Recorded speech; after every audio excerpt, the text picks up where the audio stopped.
Chapter 31. The Care Center. Blue. I hand the little folded paper bag to my master with a lump in my throat. I have no idea if the component I've gotten him is correct. He didn't check it. He just threw the little wax paper containment bag in his satchel without even glancing at it. A part of me is happy that he trusts me enough to not check over the simple tasks he assigned me, but it would be a relief to know if I've gotten him the right thing. Feathers seemed simple enough to narrow down, but there were at least 5 different varieties on the component wall in his study. That is, assuming a carry feather is an actual feather. It might be a fancy name for pollen, for all I know. Still, the open jar on his desk seemed like a good guess. The blue and white feathers seemed magical in nature, and the scrawling, curvy letters on the side might have said carry feathers. I might just be worrying myself into a mess for nothing. Still, I can't shake the feeling that this is going to end badly. It's not a sentiment that's shared by my master.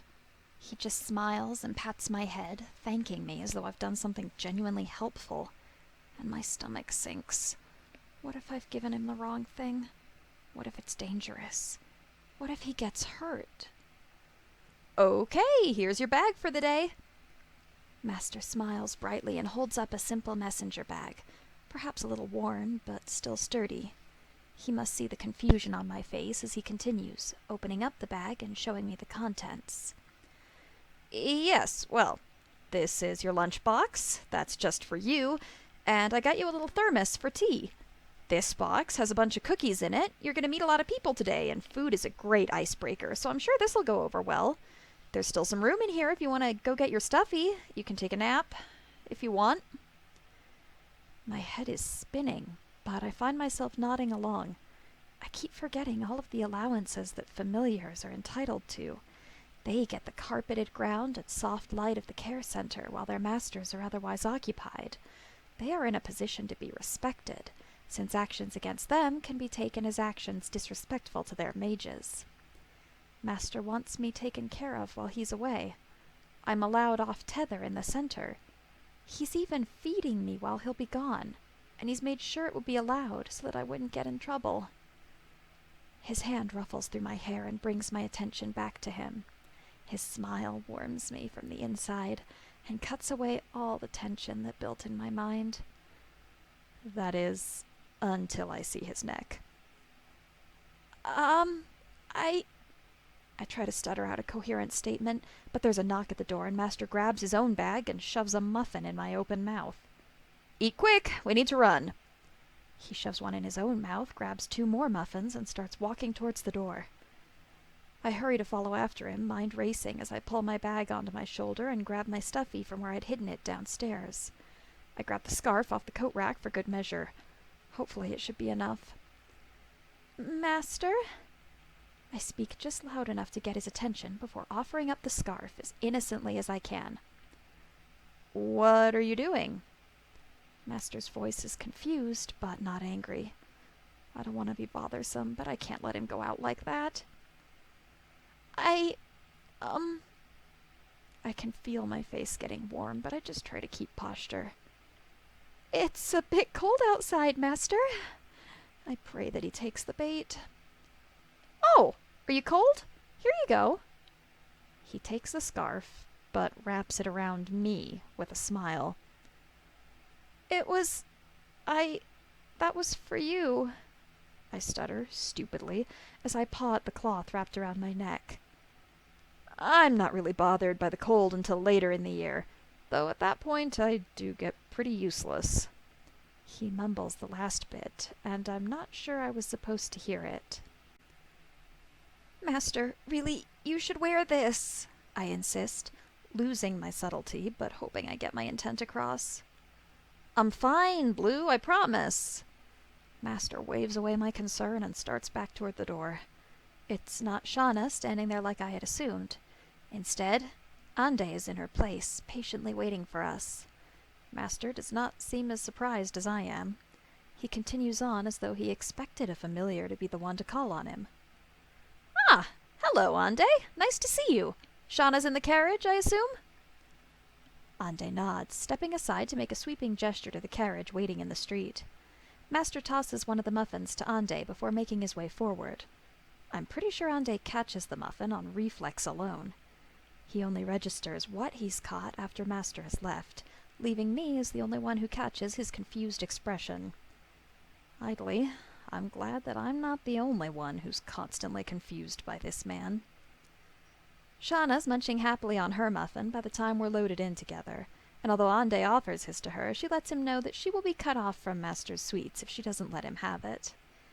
He shoots a worried look over to me when no one's paying attention, and I do my best to smile and look supportive, taking another bite out of my half-finished muffin. It's odd, I realize, how much I trust my master. I'm barely thinking about the things I'm accepting from him. I didn't even give the pastry a cursory sniff. I push the thoughts of what that could mean to the back of my mind and just let myself take comfort in pressing closer to the hard line of my master's leg. Blue, why'd you take off your scarf? Master's voice shoots a bolt of panic through me. I can feel myself correcting my posture, shoulders back, back straight, even as I know that the posture I'm assuming is the wrong one. I'm still too used to the old pet positions. The new ones have yet to become fully ingrained in my mind. The sentiment is the same, though. The less that is wrong with you, the less they have to complain about. For the moment, I just have to find a way to explain myself that won't be embarrassing to Master's friend. I mess with the dark-colored material in my hands for a moment and try to clear my thoughts. I'd unwound the thing the second he was out of the door, hoping to convince him somewhere along the ride that he needed to wear it. Please wear it. I don't like the pathetic, pleading tone of my voice, but it's all I've got left. What? What should he wear? Shauna dissolves into giggles before she can finish her statement, and my heart drops into my stomach. Oh, my stars! Blue, you absolute tomcat! She exclaims in between breaths. I am certain that every inch of my body is turned as red as a tomato. I want to crawl under the seat and never come out again. Shauna, what are you talking about? Master's voice just sounds confused. Blue! She covers her mouth daintily to suppress another giggle before pointing out the mirrored spot on her own body. Blue left you a hickey!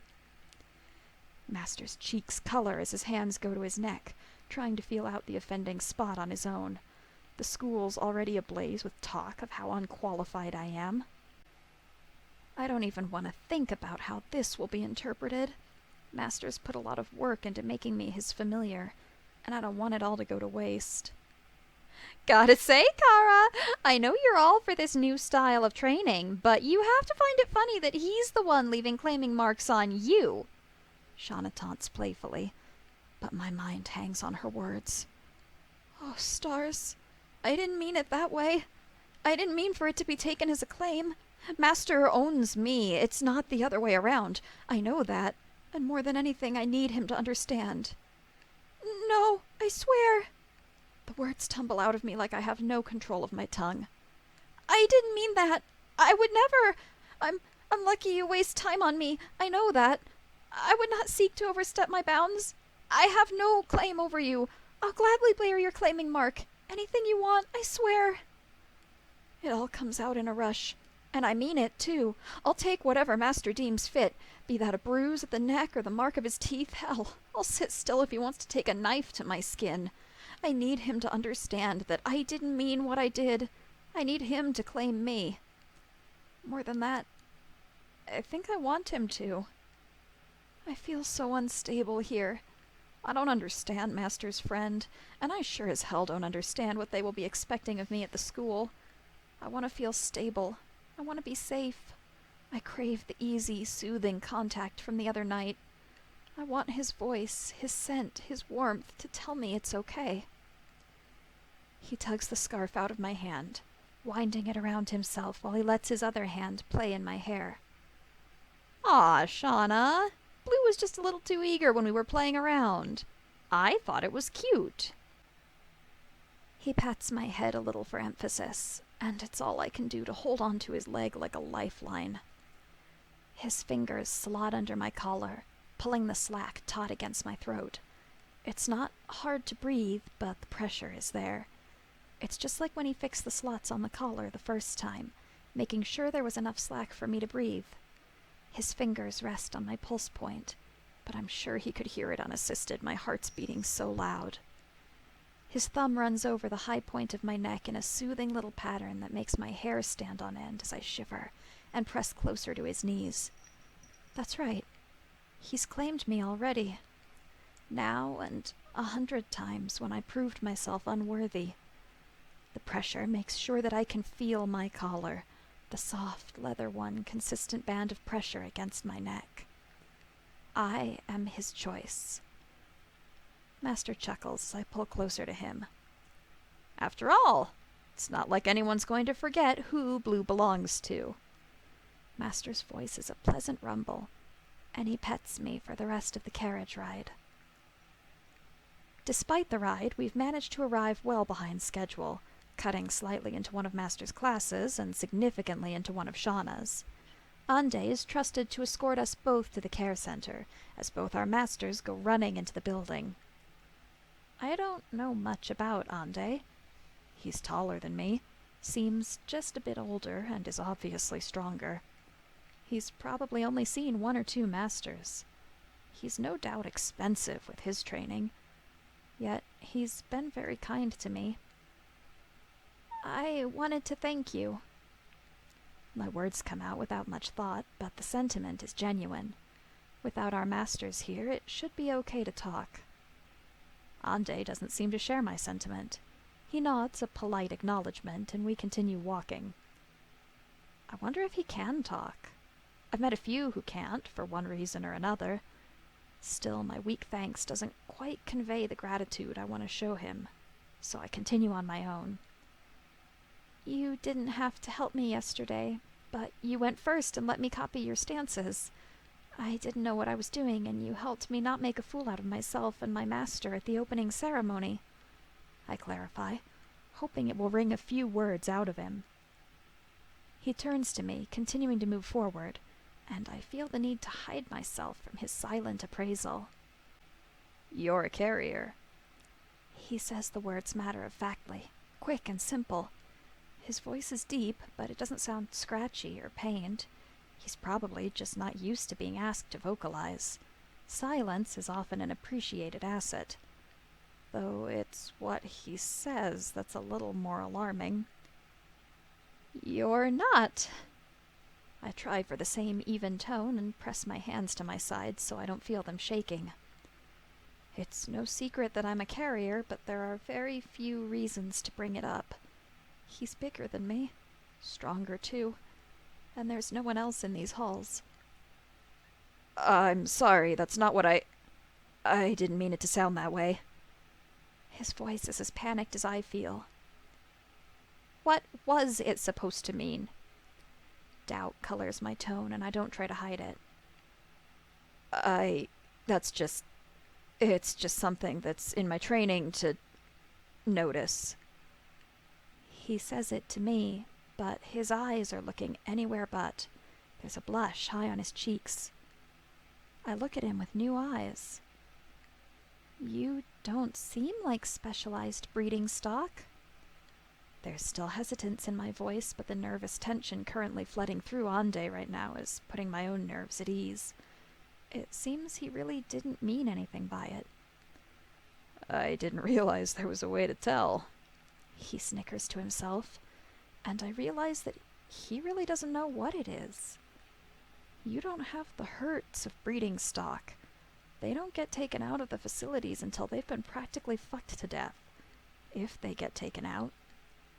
If you have good enough breeding potential, if you're pretty enough, with desirable enough traits for the market to want a new batch of you, they'll take you to a breeding facility. They'll use you as a stud or carrier and make as many of you as they want. According to my chart, my traits were random. Not enough of a chance that my kits would share my eyes, hair, or skin color. I'm not effective as breeding stock. Thank the stars.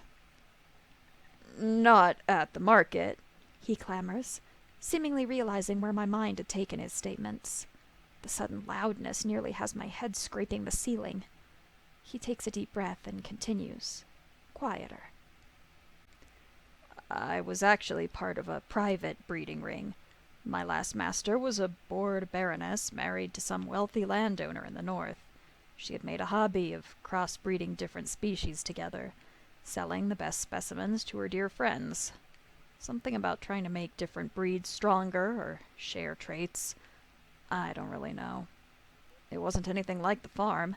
She had us kept in peak physical condition so we could always aid in her experiments. His tone is level, but I see the tremble in his hands. So, how did you end up here? I ask, both genuinely curious and anxious for him. She had people who cared for us physically, but we were alone to deal with everything else. Some of us couldn't handle it. Some of them started malfunctioning. Some of them just stopped being useful to her. Some got violent. Ande trails off, his mind somewhere else altogether. Which were you? I speak the question hovering between us. I disobeyed. I was supposed to breed with this carrier, a swan, but she already had a mate. She loved one of the other studs, another swan that she'd already bonded with, and they mate for life. I cut him off, already knowing where this was going. There are a few species that find it very hard to break themselves from their bonded pair. I've seen it a few times, usually when one of them has to get sold off. The separation drives them mad. Sometimes they're able to keep living. Other times... I couldn't do it, he whispers, like it's some big secret. That was irresponsible. If she wanted to have swans as a set of breeders, she shouldn't have left them alone. Shouldn't have allowed them to court each other. I try to be diplomatic, but it's hard to say it with a straight face. Ande is obviously still hurt by the whole endeavor, and I don't even want to think about what happened to the swans. She sold me afterwards, sent me with a caravan into Capital City, and, well, that's where my mistress picked me up. The Baroness had been training up familiars mostly, so all my training documents were in order. You know the rest, I suppose. He finishes with a weak smile that I try to return before we face the door in front of us. We've reached the care center. Ande holds open the door and we present our papers together. A black plastic band goes around Ande's wrist, a red one around mine, and we're allowed in. The care center looks just the same as it did the day before, though it seems most of the familiars have just arrived. It's early in the day, so they aren't curled together or ready to sleep just yet. They seem to be greeting each other. They seem to know each other quite well, though I suppose theirs is a pretty close community. I suppose I can understand. They know that they'll be able to see each other at a fairly consistent basis. Their schedule is the same as their masters. They come into school at the same times and dates as all the others. They have the opportunity to make friends with familiars owned by different masters. Blue, right? I vaguely recognize the avian from the opening ceremony, but I know for a fact that Master never told her my name, and I sure as hell didn't. Yeah. It's all I can do to nod along. She is correct, after all, but I don't know what she wants with me. She takes my hand, pulling me towards her collection of friends before I can so much as ask why. There's another cat, better pedigree. A Maine Coon, if I'm correct. She doesn't seem too interested, but the others seem a little more excited by my arrival. The owl is practically bouncing in place, but the hedgehog and red panda seem a bit more nervous. This one? I saw him at the opening ceremony! The avian speaks to her friends more than to me, but she hasn't let go of my arm. Why were these familiars looking for me? Yeah! You're Blue, right? The owl speaks excitedly, grabbing my free hand in his. Yes, I'm sorry, do I know you? I hope it doesn't come across as weird or insulting, but as far as I know, I've never seen these familiars. Well, not really. I saw you in my master's class yesterday. Besides, even if I hadn't, the whole school's talking about you. I'm Nick, by the way," the owl continues, seemingly bashful in the explanation for his earlier excitement. "Yeah, even my master wouldn't shut up about it. He must have written out 80 letters last night trying to figure out where the hell your master came from. Or who he is, at least," the Maine Coon adds, quirking her eyebrows. I don't like the way her eyes roam over me. It feels like she's cataloging all my flaws. "Avery, don't dump all this on him," the red panda practically wails at her companion. "She belongs to a third year. She's just a little much," Nick carefully hedges. "Oh." It sounds stupid, but it's all I can think to say. I don't know these people, but they seem to know each other quite well. I look back to find Ande still behind me, observing the same bizarre spectacle. The two of them are still holding my hands, keeping me in place, but Ande offers no help. He just shrugs his shoulders and sits on one of the cushions by Avery. I suppose I should be glad he hasn't abandoned me, but I'm a little miffed he's of no help. "So, who is this mystery man who has the whole school scrambling?" Avery reiterates her point and fixes her gaze back on me. It's dangerous to be so free with Master's private information, but I don't know much to begin with. At least, nothing that would interest their masters. I don't know much about him. He lives alone, doesn't keep any servants even. He's never had a pet before, let alone a familiar, but he's exceptionally kind." I can't help the tentative pride in my voice, but Avery doesn't seem convinced. "Really? You're pretty bruised up, hun. Plus, he's not even letting the center feed you." She shows off the little black band around her own wrist. It's the same as Ande's, but different from mine. I take a quick look around and see that there's only 2 other familiars that have the same red plastic band as I do. No, my master, he doesn't like the kibble, so I tighten my hand around the bag I'm carrying. "He packed food for me and some treats for the other familiars I might meet today. You want some?" I bite my lip, hoping it doesn't come out too eager, but it seems I don't have much to worry about. The others pull me down into the section of bean cushions that they've claimed for themselves while I pull out the box of Master's cookies. Ande, too, seems interested in my package. Master's muffin was probably good enough that he's curious for more of Master's pastries. "Careful, Sia, you never know when you're going to catch a disease from lying in the trash." The harsh voice comes from behind us, a smirking Wolverine who seems to have had too much fun with her own joke. The red panda's face goes pink. She must be Sia. I know I'm not the same caliber as the rest of these guys, but they had seemed pretty nice. They didn't seem to mind as much as most of the owners did yesterday, at least. "Oh, shove off, Mel! Go be a dick somewhere it'll be appreciated." Avery all but snarls, showing her teeth and arching her back. Mel seems to take offense at that, but doesn't do anything more than stick out her tongue before walking away. It doesn't mean anything to her. I suppose it shouldn't mean anything to me, either. I've been called worse. Master likes me. It doesn't matter what everyone else thinks. It doesn't matter how right they are. "Hey, don't listen to her. Little upstart got here a week ago and thinks she's hot shit. Give her a few weeks. Trust me, let her learn her place here. With that attitude, I know for a fact she's never been owned by a mage." Nick manages through gritted teeth. All his feathers are puffed up in a show of angry defense. "Her mistress is working on some huge project, some big grant directly through the school from some magister doing work in another country. She acts like she can't say anything, but it's all public record if it was through the school. Nothing too secret," Sia adds with a confused look on my face. Even still, it doesn't explain why they defended me. I don't know these people. They've never met me before, and I didn't even have any information that they seemed to want.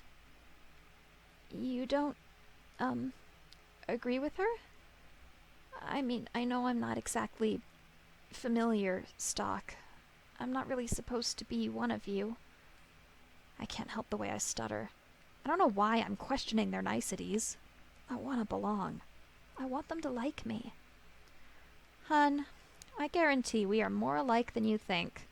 Some of us like to be all high and mighty, but when it comes down to it, the only difference between us is our shelf life. It's not right if we don't at least have each other's backs when no one else is around. Avery brushes her hand over mine in a comforting gesture, smiling when my eyes meet hers. We take turns pulling cookies out of the box, testing them, occasionally offering them to familiars who come in later or are curious about what we have. We laugh and talk freely amongst ourselves, and though there are a few familiars who very distinctly look down on my presence, the group shields me from the brunt of it. I don't know where we stand, but I think I've made some friends.